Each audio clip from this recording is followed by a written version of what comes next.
नमस्कार, हमारे IGNOU audio books channel पर आपका स्वागत है। इंदिरा गांधी राष्ट्रीय मुक्त विश्वविद्यालय, school of performing and visual arts SOPVA, bachelor of performing arts Hindustani music honours BAPFHMH, semester I BHMCT 101 हिंदुस्तानी संगीत और इसके मूल सिद्धांतों का परिचय।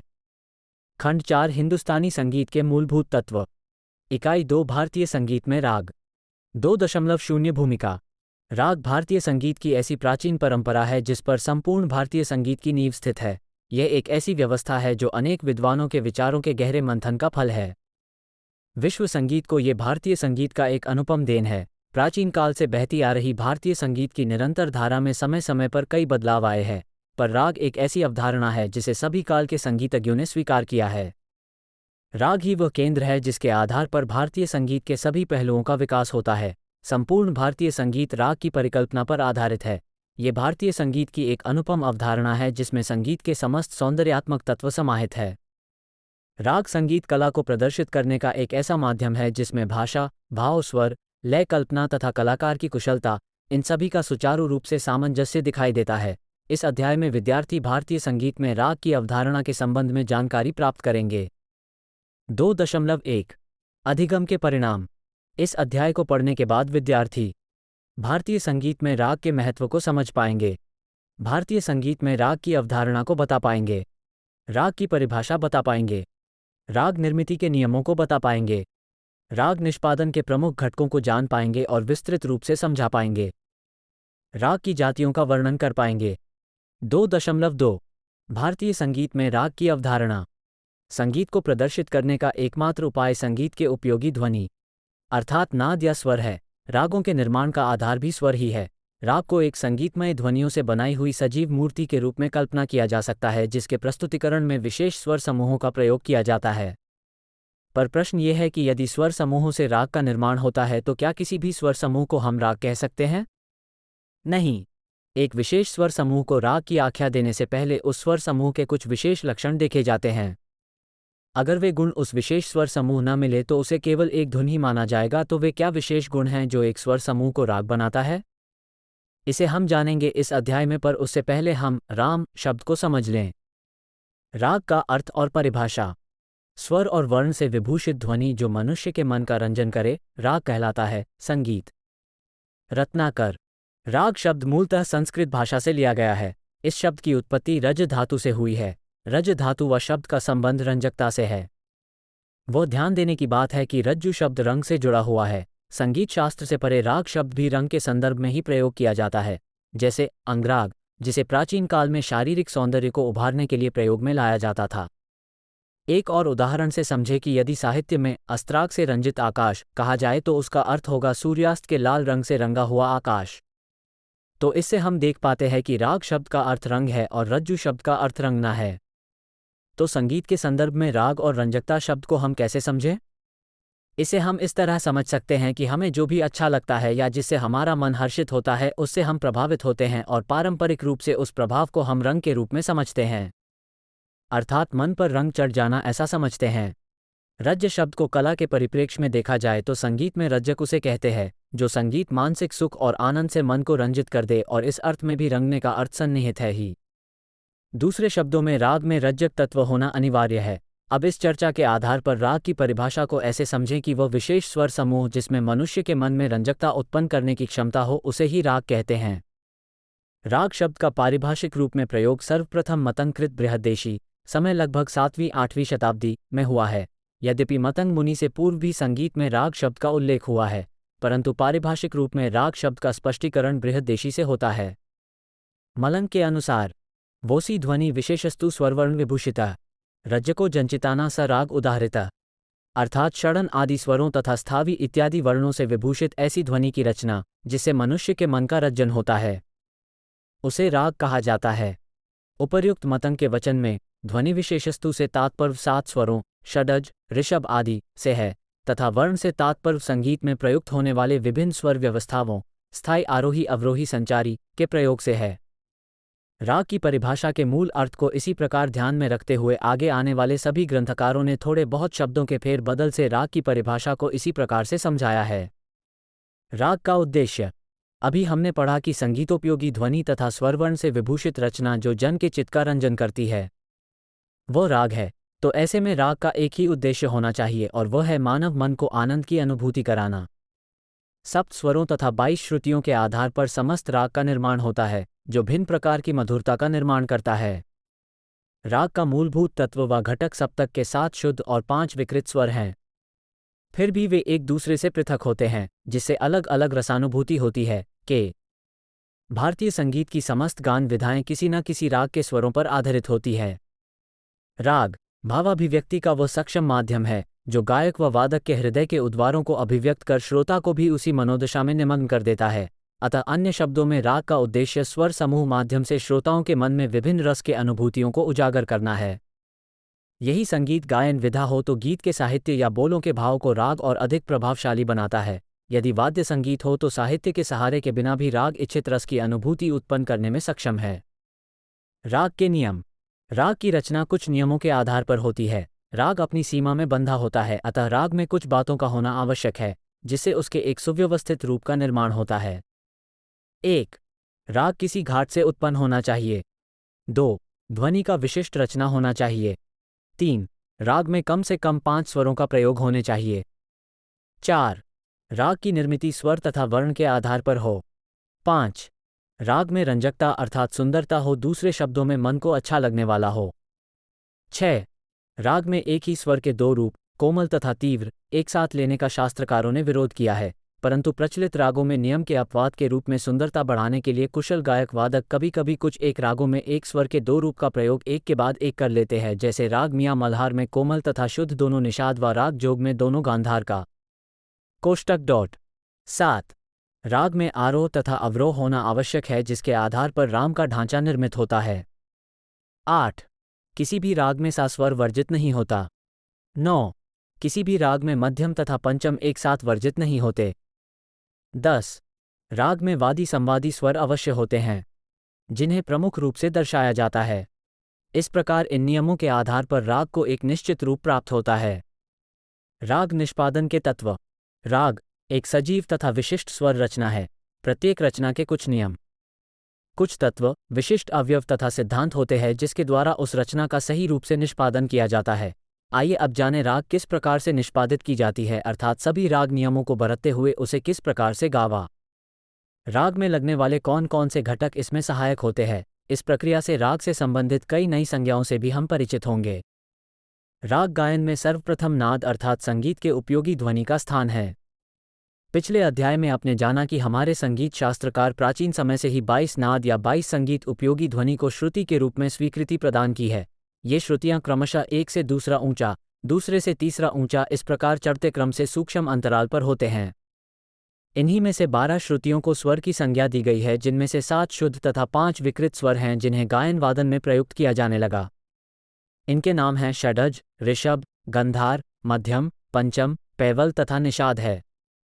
संक्षेप में इन्हें ही सा, रे, ग, म, प, ध, नी कहा जाता है। इसके अतिरिक्त इन शुद्ध स्वरों 5 विकृत रूप हैं, कोमल रे, कोमल ग, तीव्र म, कोमल थ तथा कोमल नी। इन्हीं 12 स्वरों में कुछ स्वरों को चुनकर राग की निमिति होती है। भिन्न भिन्न रागों में भिन्न भिन्न स्वरों और स्वर समूहों के प्रयोग से राग एक दूसरे से पृथक पहचाने जाते हैं। इस बात को यदि हम शब्दों के बनावट से समझना चाहें तो ऐसे समझ सकते हैं। सोच लीजिए कि आपके पास 3 अक्षर हैं, कमल। आप इन 3 अक्षरों से कलम शब्द भी बना सकते हैं और कमल शब्द भी।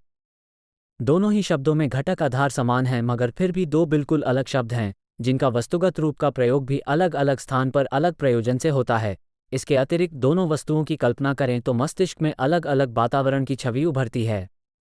तो जिस प्रकार हिंदी के 48 वर्णों से विशाल शब्दों का भंडार और उससे साहित्य का निर्माण होता है, उसी प्रकार संगीत के 12 स्वर और उनके सूक्ष्म रूप 22 श्रुतियों से रागों की निर्मिति होती है। जिस प्रकार शब्दों के निर्माण के कुछ नियम होता है, उसी प्रकार रागों के निर्माण में भी कुछ नियम होते हैं। राग में प्रयुक्त होने के बाद स्वरों की 4 प्रकार की भूमिका बांध दी जाती है, जिन्हें वादी, संवादी, अनुवादी तथा विवादी नामों से संबोधित किया जाता है। राग के बादी स्वर की भूमिका राग में राजा के समान होती है। प्रयोगे बहुला स्वरा बादी राजागे गीयते कहा गया है, अर्थात वादी स्वर यह राग का प्रधान स्वर होता है और राग रूपी राज्य में राजा के समान होता है। इसे जीव स्वर भी कहा गया है। वादी स्वर से राग का चलन एवं गायन समय स्थिर किया जाता है। वादी स्वर से राग की पहचान बनती है। होती है संवादी स्वर की भूमिका राग में अमात्य की तरह होती है। वादी स्वर का अनुसरण करता हुआ संवादी स्वर का स्थान राग में दूसरे नंबर का है। वादी से चौथे व पांचवें नंबर पर संवादी स्वर का स्थान होता है। जैसे वादी स्वर यदि षडन है तो संवादी स्वर होगा मध्यम, चौथे स्वर की दूरी पर, या पंचम, पांचवें स्वर की दूरी पर। राग में अनुवादी स्वरों की भूमिका अनुचरों के समान होती है। वादी, संवादी तथा विवादी स्वरों के अतिरिक्त जो स्वर राग में प्रयुक्त होते हैं उन्हें अनुवादी कहा जाता है। ये स्वर राग के विस्तार में सहायक होते हैं। विवादी स्वर के लिए सामान्यतः राग में शत्रु समान समान माना जाता है, परंतु विवादी स्वर की भूमिका केवल शत्रुता का नहीं होता। अगर ऐसा ही होता तो राग के निर्मिति में इसे रखा ही क्यों जाता? वस्तुतः कहीं कहीं किसी राग में इसके अल्प प्रयोग से राग का सौंदर्य वृद्धि होता है। विवादी स्वर को राग के आरोह अवरोह में भी जगह नहीं मिलती, अर्थात वो राग का नियत स्वर नहीं होता। राग में विवादी स्वर का एक नियत स्थान होता है। केवल उसी स्थान पर विवादी स्वर का प्रयोग किया जाता है और उसी से राग की सौंदर्य वृद्धि होती है। जब तब जहाँ तहीं उसके प्रयोग से राग बिगड़ जाता है, इसीलिए उसे शत्रु कहा गया है, ताकि गायक वादक उसके प्रयोग से राग के सौंदर्य वृद्धि में बहुत अधिक प्रलोभित न हो जाएं। विवादी तु सदा त्याज्य क्वचि ज्ञान क्रियात्मकः। अतः इसे इस तरह समझें कि हिंदुस्तानी संगीत में राग अपनी सीमा में बंधा हुआ है। अतः विवादी स्वर का प्रयोग उतनी ही मात्रा में करना चाहिए जिससे राग में सौंदर्य वृद्धि हो तथा राग हानि न हो, अन्यथा उसे शत्रुतुल्य कहकर छोड़ देना ही उचित है। राग की निष्पत्ति में अगला महत्वपूर्ण तत्व है वर्ण तथा अलंकार। वर्ग ऐसी गान विस्तार की शैली है जिससे स्वरों का संचरण कैसे हो ये समझ में आता है। वर्ग गाने की क्रिया को कहा जाता है। ये 4 प्रकार के कहे गए हैं। गांक्रियोच्यते वर्ण स चतुर्धा निरूपितः, अर्थात ये 4 वर्ण स्थायी, आरोही, अवरोही तथा संचारी के नाम से जाने जाते हैं। इन्हीं के आधार पर राग में स्वरों का विस्तार होता है, जिससे राग रूप का निर्माण होकर उसमें सौंदर्य की सृष्टि होती है। वहीं स्वरों का आरोह हो वहीं आरोही वर्ण, जहां अवरोह हो वहीं अवरोही वर्ग, जहां स्वर स्थिर तथा सम रहें वहां स्थावी वर्ण तथा जहां सब वर्णों का सम्मिलित प्रयोग हो वहां संचारी वर्ण होता है। वर्णों का विस्तार तीनों स्थानों मंद्र, मध्य तथा तार में बताया गया है। इस बात को ऐसे समझें कि राग में कौन कौन से स्वर हों और उसका किस प्रकार से प्रयोग हो वो इन चारों वर्णों से स्पष्ट होता है। एक और राग अलहैया बिलावल के उदाहरण को देखें तो इसके अवरोह वर्ण में स्वर की व्यवस्था इस प्रकार से तय की गई है। सानिध्पद धनिध्पम गमरेसा। तो आप देख सकते हैं कि स्वरों की व्यवस्था कैसी हो यह अवरोही वर्ण में स्पष्ट बता दिया गया है। संचारी वर्ग में वे व्यवस्था बताई जाती है कि किसी भी राग में विस्तार करते समय घटक स्वरों का संचरण अर्थात चलन कैसी होनी चाहिए। अलंकार। अलंकार का सामान्य अर्थ है आभूषणा। जिस प्रकार आभूषण से स्त्री का सौंदर्य बढ़ता है, उसी प्रकार संगीत में अलंकारों के प्रयोग से गीत का तथा राग का सौंदर्य खिल उठता है। शास्त्रों में कहा गया है कि अलंकार रहित गीति की वही अवस्था होती है जो चंद्र के बिना रजनी, जल के बिना नदी, पुष्प के बिना लता और आभूषणों के बिना स्त्री की होती है। इससे स्पष्ट होता है कि अलंकार को राग का बाहरी अलंकरण मात्र नहीं माना गया, बल्कि राग के निर्मिति में उसे एक घटक माना गया है जो राग के स्वरों के संचरण पर निर्भर होता है। राग के आरोही अवरोही वर्ग में स्वरों की व्यवस्था हो जाने के बाद इसके ध्वनिगत अलंकार जैसे मींड, गमक, मुर्की यदि के प्रयोग का निश्चित किया जाता है, जिससे राग का रस भी निर्धारित होता है। स्वरलंकार से राग का सौंदर्य उजागर होता है। आलाप। आलाप का राग विस्तार में महत्वपूर्ण स्थान है। जब कोई गायक या वादक अपना गायन व वादन आरंभ करता है तो राग के अनुसार उसके स्वरों का विस्तार करता है। आलाप वर्ग अलंकारों पर आश्रित होते हैं। अपनी अपनी तालीम के अनुसार गायक या वादक अपनी राम प्रस्तुति में आलाप से राग की बढ़त कर उसे एक संजीव रूप देता है। ग्रह, अंश, मंद्र, तार, न्यारा, अपन्यास, अल्पत्व, बहुत्व, शात्व अवस्था के नियमों के साथ जब राग में आलाप का प्रयोग किया जाता है तब उसे रागालोप कहते हैं। आलाप का एक अन्य प्रकार है जिसे रूपकालोप कहते हैं। आलाप गावन राग में ताल के साथ, बंदिश की प्रस्तुति में तथा ताल के बिना भी अर्थात राग के आरंभ में प्रस्तुत किया जाता है। किंतु ये राग विस्तार के लिए आवश्यक एवं महत्वपूर्ण घटक हैं जिससे राग रूप स्पष्ट होता है। हमारे संगीत में कुछ राग ऐसे भी है जो आलाप प्रधान है, जैसे दरबारी कान्हा, यमन, पूर्वा आदि। इन रागों का सौंदर्य आलाप से ही प्रस्फुटित होता है। आलाप के पश्चात राग में तान का प्रयोग होता है। तान। तान का सामान्य अर्थ है तानना या विस्तार करना। राग में तान विस्तार का एक सबल साधन है। राम के विस्तार का एक सबल साधन है। राग के विस्तार के लिए विविधता दिखाने के लिए तथा नई नई स्वर रचना और संयोगों द्वारा गान वादन की सजावट के लिए तानों का प्रयोग करते हैं। जब कोई अलंकार किसी राग के नियमों में बांधकर प्रयोग में लाया जाता है, तब वही तान कहलाता है। राग के नियमों के अनुसार प्रयुक्त होने वाले शुद्ध विकृत स्वर, आरोह अवरोह इत्यादि के अनुसार ही तान का प्रयोग किया जाता है। इस प्रकार तान नियमबद्ध होती है। तानों के कई प्रकार होते हैं, जैसे सपाट तान या शुद्ध तान, कूटलान, मिश्रतान, वक्रतान, बोलतान आदि। इनका प्रयोग विलंबित तथा द्रुत दोनों प्रकार की बंदिशों में किया जाता है। विशिष्ट स्वर संगति। राग के अवयव को निर्माण करने में वादी और संवादी के अतिरिक्त अनुवादी और विवादी स्वरों की भूमिका बहुत महत्वपूर्ण होती है, जो विशेष स्वर संगति बनाते हुए राग की अपनी पहचान बनाने में सहायक होते हैं। दूसरे शब्दों में, ये राग में प्रयुक्त होने वाले ऐसे छोटे छोटे स्वर समुदाय होते हैं जिनके बिना राग पूर्ण रूप से स्पष्ट नहीं हो सकता। अपनी विशेषता के साथ अलग अलग रागों में अलग अलग स्वर संगतियों का प्रयोग होता है, जो राग की अपनी विशेषता कायम रखने में सहायक होते हैं। बंदिश। राग को प्रस्तुत करने के लिए साहित्यिक पदों की जरूरत होती है। आधुनिक युग में साहित्यिक पदों को बंदिश कहा जाता है, क्योंकि ये पद किसी एक राग और ताल में बंधे हुए होते हैं। प्राचीन काल में बंदिश के बदले प्रबंध शब्द का प्रयोग किया जाता था तथा प्राचीन ग्रंथों में कई प्रकार के प्रबंध पाए जाते हैं। प्रबंध शब्द का अर्थ भी यही था, अर्थात राग व ताल में व्यवस्थित साहित्यिक पद। प्रबंध शब्द संस्कृत भाषा का है और बंदिश हिंदी और उर्दू भाषा का है। प्राचीन प्रबंधों में कई भाग होते थे, पर आधुनिक बंदिश के केवल 2 भाग होते हैं। स्थायी तथा अंतरा आदेशों की भूमिका राग को जीवित रखने के लिए बहुत ही महत्वपूर्ण है। बंदिशों में ही राग का स्वरगत रूप निहित होता है। यदि कोई राग अवलुप्ति की अवस्था में हो तो उसके बंदिशों के सहारे उसे पुनः जीवित किया जा सकता है। इसके अतिरिक्त राग के निष्पादन के लिए अर्थात राग गायन के लिए भी बंदिश का ही सहारा लिया जाता है। रागों की जाति। राग का निर्माण थॉट से होता है। घाट में 7 स्वरों का होना आवश्यक होता है, किंतु राग में यह आवश्यक नहीं कि 7 ही स्वर हों।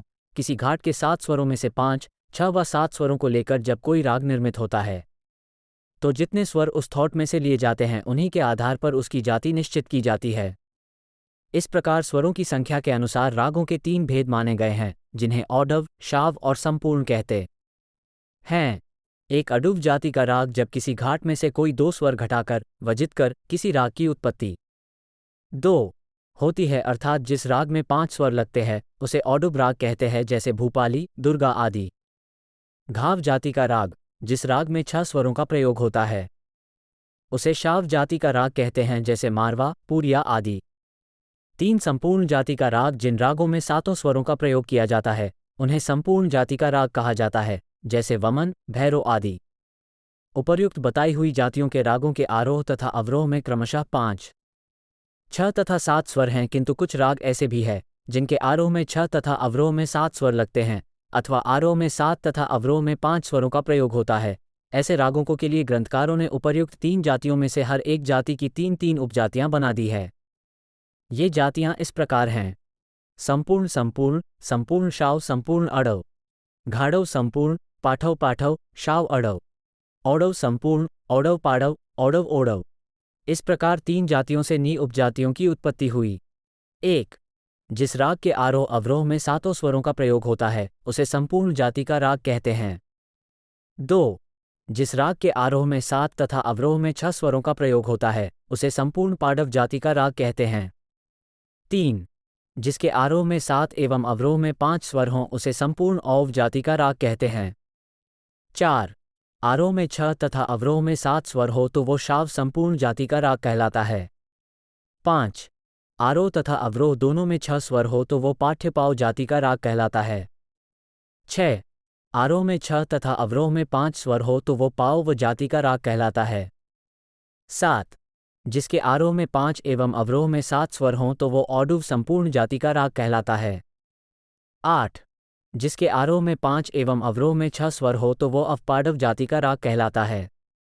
9. आरोह तथा अवरोह दोनों में 5 स्वरों का प्रयोग हो तो वो औडव ओडव जाति का राग कहलाता है। इस प्रकार इन जातियों से अनेक रागों की उत्पत्ति होती है। सारांश: राग अध्ययन से यह ज्ञान होता है कि यह विधा शास्त्रीय तथा प्रायोगिक दोनों ही पक्षों के साथ संबंधित है, अतः इसके अध्ययन से हमें दोनों ही पक्षों का ज्ञान होता है। यह वह केंद्र बिंदु है जिस पर समस्त हिंदुस्तानी संगीत की नींव स्थिर है। राग गावन में प्रयुक्त होने वाले तत्व जैसे नाद, स्वर, श्रुति, वर्ण, अलंकार, स्था, आलाप, तान आदि का प्रयोग उनके शास्त्रीय पक्ष के साथ होता है, जो राग विस्तारीकरण का प्रमुख माध्यम है। राग अपनी सीमा से बंधा हुआ होता है। राग के अपने लक्षण होते हैं, जिनके आधार पर राग रूप स्पष्ट होता है तथा राग एक दूसरे से भिन्न होते हैं। राग में प्रयुक्त होने वाले स्वरों के आधार पर राग की नी जातियां होती है, जिनसे अनेक रागों का निर्माण होता है और जो राग परंपरा को समृद्ध बनाता है। धन्यवाद। मिलते हैं अगले वीडियो में अगले पाठ के साथ।